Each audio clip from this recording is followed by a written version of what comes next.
ప్రభుత్వ పాఠశాలల్లో విద్యార్థుల సంఖ్యను పెంచడానికి ప్రభుత్వం బడిబాట కార్యక్రమానికి శ్రీకారం చుట్టింది. అయితే రాజన్న సిరిసిల్ల జిల్లాలో మాత్రం ఓ ప్రధానోపాధ్యాయుడు వినూత్నంగా ఆలోచన చేశారు.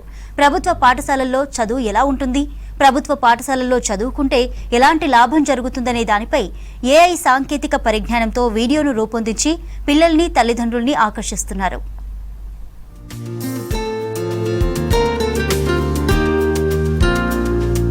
కామన్ గా పాఠశాలల్లో విద్యార్థుల సంఖ్య పెంచడానికి ఆయా పాఠశాలల ప్రధానోపాధ్యాయులు, ఉపాధ్యాయులు ఇంటింటికి వెళ్లి ప్రచారం చేస్తుంటారు.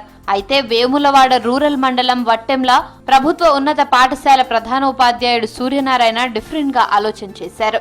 ఏఐ సాంకేతిక పరిజ్ఞానంతో వీడియో రూపొందించి సోషల్ మీడియాలో వైరల్ చేస్తున్నారు.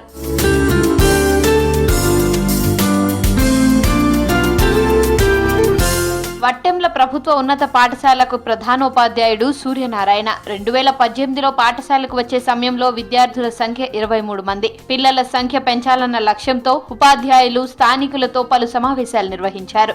తెలుగు మాధ్యమం మాత్రమే ఉన్న ఈ పాఠశాలలో ఆంగ్ల మాధ్యమంలో బోధనకు శ్రీకారం చుట్టారు. దీంతో విద్యార్థుల సంఖ్య ఏటా పెరుగుతూ వచ్చింది. గత విద్యా సంవత్సరంలో 72 మంది విద్యార్థులున్నారు. ప్రస్తుతం వీరి సంఖ్య మరింత పెంచడంపై దృష్టి సారించారు. ప్రైవేటు పాఠశాలలకు వెళ్తున్న విద్యార్థులారా, ప్రభుత్వ పాఠశాలను వినియోగించుకున్నట్టయితే మీకు డబ్బులు ఆదా అవుతాయి, మీ పాఠశాలను మీరు కాపాడుకున్నట్టు అవుతుంది. దాదాపు 15-20 రోజుల నుంచి పాఠశాల విషయాలను ఆన్లైన్లో కానీ వాట్సాప్లో కానీ ప్రచారం చేయడం కోసము మా హెచ్ఎం గారు అన్ని విధాల ప్రయత్నం చేస్తూ ఉన్నాడు. ప్రతి ఉపాధ్యాయుడు కూడా నిష్ణాతులై ఉన్నారు కాబట్టి, అన్ని ట్రైనింగులు పొందారు కాబట్టి దాని ఫలితం మీ విద్యార్థుల మీద చెందుతుంది. కాబట్టి ప్రతి ఒక్కరు ఇప్పటికైనా ఆ ప్రైవేట్ శాలలు బంద్ చేసి మీరు ఆలోచించి ప్రభుత్వ పాఠశాలలు తోలించాలనిగా మేమందరం మీ యొక్క తల్లిదండ్రులు విజ్ఞప్తి చేస్తున్నాం. అసలు ప్రైవేట్ పాఠశాలలు ఎప్పుడు స్టార్ట్ అయినాయి? 20 years బ్యాక్ ప్రైవేట్ స్కూల్ లేవు కదా. ఇప్పుడున్న టీచర్స్ అంతా గవర్నమెంట్ చదివిన వాళ్ళే కదా. ఇప్పుడున్న కలెక్టర్స్ కానీ, ఐపీఎస్లు కానీ, ఐఏఎస్ కానీ దాదాపు గవర్నమెంట్ బళ్ళనే కదా చదివింది. అంటే దీన్ని బట్టి ఏమర్థమవుతుంది? గవర్నమెంట్ బడిలో చదువుకుంటేనే విద్య అనేది వస్తుంది, ఫ్యూచర్లో జాబ్స్ అనేది వస్తుంది. ప్రైవేట్లో ఏంటంటే ఒకళ్ళు పోతురు తప్పగానే అక్కడ చదువు అనేది నాకు తెలిసి జీరో, చదువేం రాదు.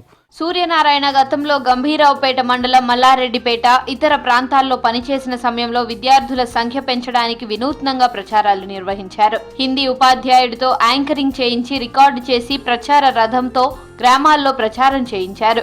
ఇందుకు 2020లో జిల్లా అధికారుల నుంచి అవార్డు అందుకోవడంతో పాటు ప్రతిష్టాత్మక గ్లోబల్ అవార్డు తీసుకున్నారు.